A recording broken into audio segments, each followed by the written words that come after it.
Hey there, everyone. Welcome to the Birds Nest Podcast. I'm Joe Donahue. Thank you so much for joining us.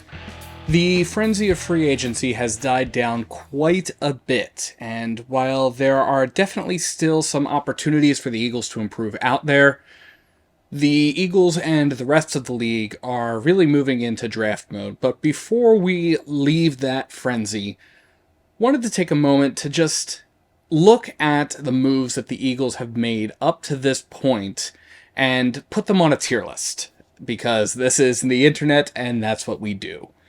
So, is it premature to put the Eagles' free agency acquisitions on a tier list? One might be able to make that argument, but while it's true we won't truly know a player's impact and whether or not a free agency acquisition was the right move until after we start to see this team perform, we can still evaluate things like whether or not the player would be a good fit, was the contract worth it, etc. So we're using a couple of different tiers. We are using the S tier, which should be self-explanatory. Same with A tier, B tier, C tier. The last one is prove it, which basically means I need to see the player perform. So we're going to start with the free agency blockbuster move by the Eagles, and that was the acquisition of Saquon Barkley. Now, we talked about the move to get Saquon Barkley shortly after the news broke, but I still really like this move.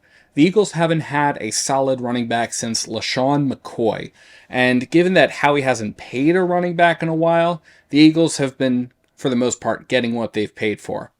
So I was honestly very surprised when I saw that the Eagles were in the mix surrounding the conversation with Saquon. He's a solid runner, solid pass catcher, and a solid blocker.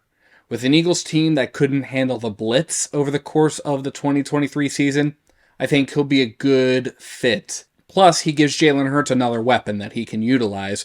And again, since this is a really solid running back one kind of acquisition, it makes sense. Now, Barkley was signed to a 3-year, $37.75 million deal, $26 million guaranteed. That's second in the league according to Over the Cap, and that is insane money to spend on a running back. So I would say that the Eagles will see an uptick in run game performance significantly, especially since they didn't really have a ton of that during the 2023 season. Plus, on top of that, we get to fleece a division rival in the New York Giants. So where do I think Saquon Barkley falls? Well, I think he is an S tier move for the Eagles. So next on the list, we got Bryce Huff. Now, Huff is officially listed as a defensive end, but he's probably going to play linebacker, and that is probably the more critical need for the Philadelphia Eagles. Huff had 29 tackles, 19 of them solo, 10 sacks. The Eagles need to get somebody in who can add some depth to the secondary, and Huff did land a 79.7 grade from PFF. Plus, we saw how he lit up the Eagles' backfield when we played them. Now, according to Huff himself, he passed over multiple teams to sign with the Philadelphia Eagles, and we do want players who want to play here. With Huff's contract, it was a 3-year deal worth up to $51.1 million, $31 million guaranteed. This does make sense. My concern is the transition from being listed as defensive end to linebacker, so that's where I have a hair of concern, but overall, I think this was a great pickup by Howie. So this is an A tier signing for the Eagles. Next on the list is CJ Gardner-Johnson, and he came into his welcome back press conference vibing. Back again. Shady's back. Welcome back. How's it feel to be back, man? Like I never left. Now, CJ was part of the Eagles during 2022, but the two of them parted ways during free agency before the 2023 season, and he was picked up on a 1-year prove-it deal by the Lions. He actually spent most of 2023 on the injured reserve. He played in 3 regular season games for the Lions. He had 17 combined tackles and 1 interception. He tacked on another 12 tackles in the postseason, along with another pick. He was a presence with the Philadelphia Eagles. He had 67 combined tackles during the regular season, another 12 in the postseason, 1 sack, and 6 interceptions during that 2022-23 season. There are concerns around his off-the-field antics, but with a 3-year deal worth up to $33 million, he's going to be a presence in the backfield. So I am giving C.J. Gardner-Johnson an A-tier move as well. The next move that we're talking about is the trade for Kenny Pickett. The Eagles moved out of the 3rd round. They moved back 22 spots in the draft. They went from 98 overall to 120. So they moved into a high 4th round, and they sent over 2 of their 4 7th round picks in the 2025 NFL draft for the privilege of acquiring this backup quarterback. For Pickett, this was not only a chance to reset his career, to use his own words, but was also a chance to play for the team that he loved growing up. It's pretty unbelievable, honestly. I've been coming to games at the Lynx since I was like 5 years old. I have great memories of my dad taking me here, my grandfather, all my family members coming out to the games, together, and just having great memories. And the fact that, hopefully, I can help provide some great memories for some other families now coming up. It's pretty surreal and a full circle moment for me. In terms of the trade, this is an S-tier trade in my opinion. And here's why. If you think that Kenny Pickett is at all replacing Jalen Hurts, you are kidding yourself. The most important position in this game is quarterback. And the Eagles got a solid backup that they get to hold on to for 2 years of a rookie deal. And they did it for dirt cheap. It only cost the Eagles 2 7th round picks next year in reality. Yes, there might be a question about whether or not the Eagles are getting a better player in the 3rd round versus the 4th round, but the later rounds you go, in my opinion, the less distinction you really make among them. So, again, I think that Kenny Pickett is an S-tier trade. Next up, we have the Devontae Parker pickup. This is one that isn't as much of a standout move for me. The acquisition of Parker likely means that the Eagles will be moving on from Quez Watkins, who is a free agent this year. Parker doesn't make as much sense to me, though, because he actually doesn't look like all that much of an upgrade from Quez. He might actually even be a downgrade in certain areas. Parker, in particular, has a lower completion rating than Watkins does, so that's an area of concern for me. But one area where he does shine is in contested catches. PFF indicates that over the 9 seasons that Parker has been in the league, he's caught 51.6% of his contested catches, including 52.6% last season. That was 10 of 19, according to PFF. Compare that to Quez Watkins, he's caught 41.2% of his contested catches over his career. So I'm putting Parker on the B tier list. The contested stat catch definitely helps improve his value, but beyond that, I'm not sure I'm overly thrilled with the move. Next up on the list, we have Zack Baun, who was picked up in the early days of free agency. He's a linebacker. He had limited snaps in 2023, but he did still manage to get 30 tackles, 2 sacks, 1 pick, and 4 quarterback hits on just 247 snaps. His first career sack actually came in 2023 as well. It came against a first-team All-Pro right tackle, and Baun netted a 71.1 PFF grade. So those are solid numbers. But given that limited snap count and the drop-off when you look at some of his earlier seasons, which haven't been all that great, I need to see more from Baun before I'm able to make a decision. So I am putting him as the first player in the Prove It category. That brings us to Matt Hennessy. Matt Hennessy is a guard. He comes to the Eagles via Atlanta. He was sidelined for each of the last 2 seasons due to injury, but in 2022 and 2021, he had some solid games. He started at center in 2021. Now, if I had to guess, he's going to be a backup center most likely. Cam Jurgens probably going to take over the center position given Jason Kelce's retirement. That's why he was scouted. So I am going to put Matt Hennessy on the B tier. The injuries definitely concern me with Hennessy, but he does have potential. Next up is Devin White. He's a linebacker who arrives via the Buccaneers during free agency. White's signing confuses me a bit. He's definitely an upgrade over Nicholas Morrow, but he has concerns for me. There have been questions about his awareness, and while he had a great 2020 season, he did drop off a little bit performance-wise. He had just 83 tackles, 2.5 sacks, 2 picks, 6 pass breakups from last season, and a performance that got him benched towards the end of the 2023 season by the Buccaneers. Now, here's the thing. White lined up opposite the Eagles twice during 2023. In the Eagles matchup against the Buccaneers in Week 3, he had 7 tackles, 5 of them solo, 1 of his 2 interceptions. Conversely, he was much quieter in the Eagles' wild card matchup against the Buccaneers. Just 2 combined tackles, all of them assists. But Skip Bayless is scared that the Eagles signed Devin White. Skip Bayless is a diehard Cowboys fan. His Cowboys fandom pervades his show. And to a certain extent, I can respect that.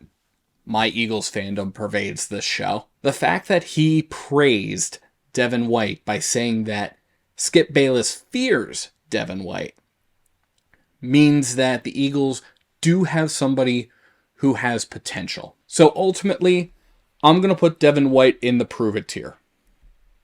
Yes, linebacker is a huge need for this team, and at his peak, he's a solid upgrade from what the Eagles currently have, but he cannot be the only solution. Maybe we see a combination of him with Bryce Huff in there providing some depth. That's entirely possible. Next on the list is Oren Burks, who's a linebacker from the 49ers. Now, he would be a solid backup for the team, and it does add additional depth, but Burks has a limited snap count, and I'm not all that exuberant with his signing either. Now, don't get me wrong, getting linebacker help is great, but I don't see a standout starter, and that I think is really what the Eagles need help with at the linebacker position. Maybe this is something that Howie's going to address through the draft. We'll see. For now, though, Burks is getting the B tier. He'll be a good backup, but I'm not expecting a whole lot out of him. Next on the list is defensive tackle P.J. Mustipher. He's probably going to fill a hole at nose tackle. The Eagles don't have a backup nose tackle, so that could be something. He was poached from the Broncos practice squad by New Orleans on a 1-year deal. He played 4 games for the Saints. He's got a 43.2 grade in PFF. He doesn't have all that much else. And his AP photo doesn't even have him in a uniform for a team. So, I don't know really what else you want me to say about him. This is going to be the first of our C-tier moves. Next on the list is cornerback Tyler Hall, who was brought in with almost no fanfare. Honestly, the only update that we got, or realistically the first update that we got, was through the transaction report released to media at 4 p.m. each day. Now, the Eagles do have a need at corner. They released Avonte Maddox, who had been injury-prone over the course of the last several seasons, and the Eagles cycled through starters over the course of the 2023 season that included James Bradbury, Bradley Roby, Sidney Brown, and others. Howie said at the Combine that he needs to do a better job of getting players at that position. You know, that was one of the positions that as we got into the summer, we kind of knew we needed some depth there. We gave some guys opportunities to do it. You know, I got to do a better job of bringing in more guys to be able to play that position. I think that's one area that kind of you felt like in August maybe we needed to add, so we tried some guys. Hall has been a bit of a journeyman over the course of the last few years. He was drafted by the Falcons, played for the Rams and the Raiders. This is his 4th team in 5 seasons, and Hall's stats aren't really all that standout. So I'm going to go ahead and put him in as a C-tier acquisition. He's one of those guys who might not even make the roster with his free agency deal, especially when we have a deep draft at corner during this particular year's draft. Now, the last new acquisition is Paris Campbell. He agreed to a 1-year deal with the team, and Paris Campbell actually has a little bit of an interesting backstory.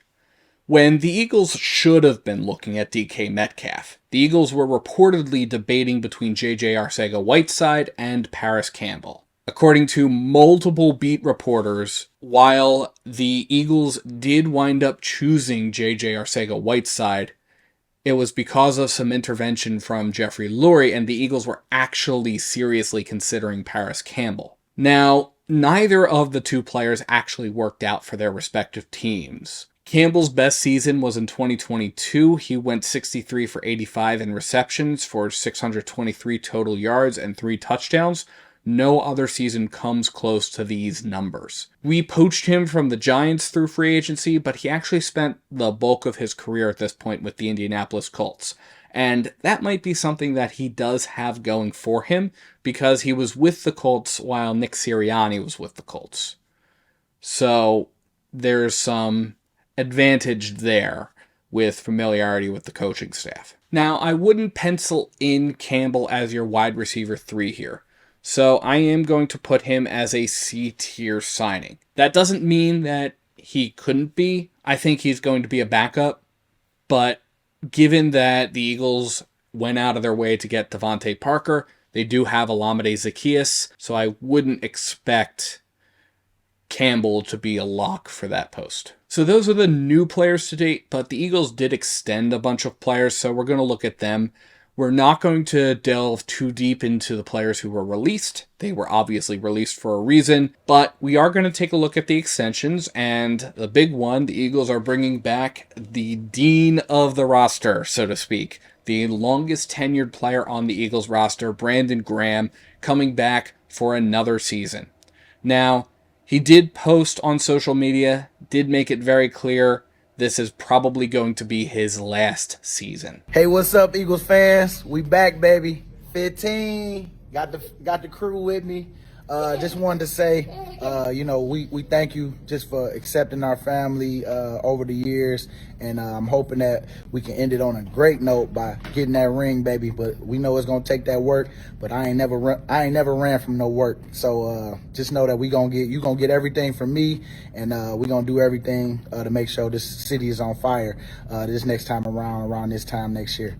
But I hope y'all have a great one. Go Birds, baby! EAGLES Eagles! And even if it wasn't, this is still an S-tier move. Why? Because Brandon Graham is the longest tenured player, so he is able to provide all kinds of experience. He can provide consistency on the defensive line that has already seen Fletcher Cox retire. He can provide insight to the offensive line, which saw Jason Kelce retire. He's going to be able to utilize that wealth of football knowledge and wealth of experience, while the Eagles can simultaneously use this season as an opportunity to succession plan for him. The next signing is Albert Okwuegbunam. He signed a 1-year extension. Now, Albert O was a post-training camp addition. He eked out a spot on the roster after he was poached from the Broncos. He was not a presence on the field really at all during 2023. In fact, most games saw him completely inactive. However, one of the players the Eagles have lost to free agency is Jack Stoll. So, given that there's an opening in the tight end room, Albert O has a chance to have a larger impact. So I'm going to put Albert O in the prove it category. Simply because on the Eagles, we haven't seen a whole lot from him. Again, he had just 1 target over the course of the 2023 season, and the tight end room's still going to be quite full.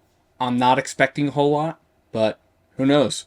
He could prove me wrong. So that brings us to the final 3 players that I'm going to talk about, which are the special teams trifecta: Braden Mann, Jake Elliott, and Rick Lovato. Punter, kicker, and long snapper, respectively. Now, Braden Mann won the job from Aaron Sipas last season, and he was a marked improvement. Mann has a monster of a leg. He was averaging just shy of 50 yards per punt gross. His net punt average is 43.9, that's 5th in the league. He had just 1 touchback, which is 2nd in the league.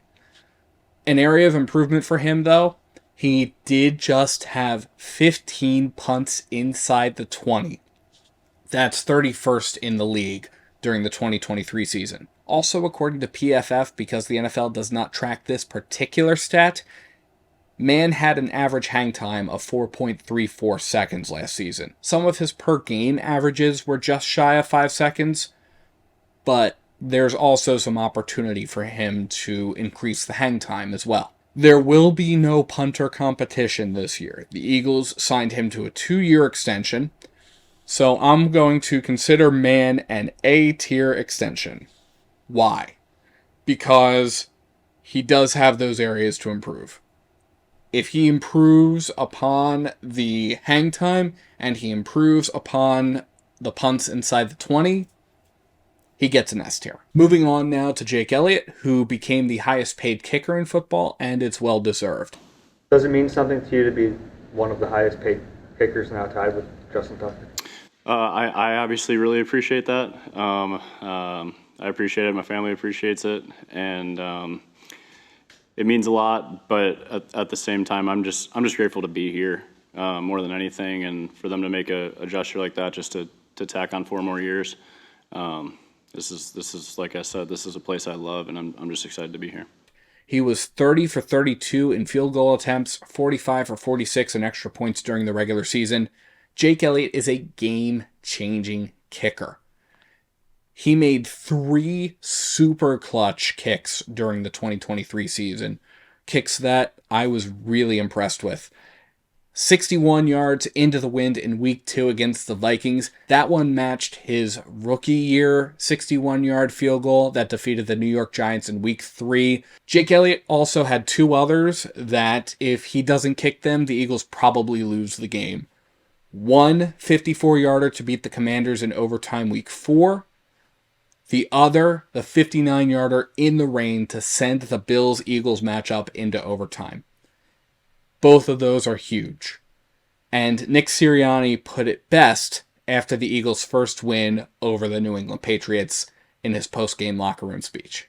When it ain't going the way that we want it to go on offense, I have full trust that it will, and we'll get it going. But when it's not, and we can kick field goals from where we kick, Jake, great job. Yeah. Great job. So keeping Jake the Make, S-tier move by the Eagles. And that brings us to the last player we're going to talk about, and that is long snapper Rick Lovato. We don't always talk about the long snapper, and that's a really good thing. But if Rick Lovato doesn't snap the ball with precision and Braden Mann doesn't hold it well, Jake Elliott can't make the bombs that he makes. Plus, as Jimmy Kempski from Philly Voice pointed out, Rick Lovato has more forced fumbles than most of the entire defense did last season. Certainly Reed Blankenship, Darius Slay, a lot of the guys in the backfield. So it's fitting that the trifecta got extended. And that does mean that Rick Lovato gets the S tier. So that's my tier list, but as always, let me know what you think in the comments below. I'm also going to put in the description of this video a link to this tier list template so you can make your own. Then make sure that you share it on X or Twitter or whatever social media. If you're sharing it, make sure that you tag @BirdsNestFB on X or Twitter and use the hashtag EaglesFreeAgentTiers. And thank you so much to everybody for tuning in to the Birds Nest Podcast. You can support the Birds Nest Podcast by liking and subscribing to Birds Nest Media right here on YouTube, as well as by sharing to your social media pages. You can also find us on SoundCloud, iTunes, Google Play Music, Amazon Podcasts, and Spotify. Please visit birdsnestmedia.com for additional Eagles coverage. And if you feel so inclined to support us in a different way, you can find the link to our Patreon in the description below or at birdsnestmedia.com. Thank you so much for tuning in, and let's go Eagles.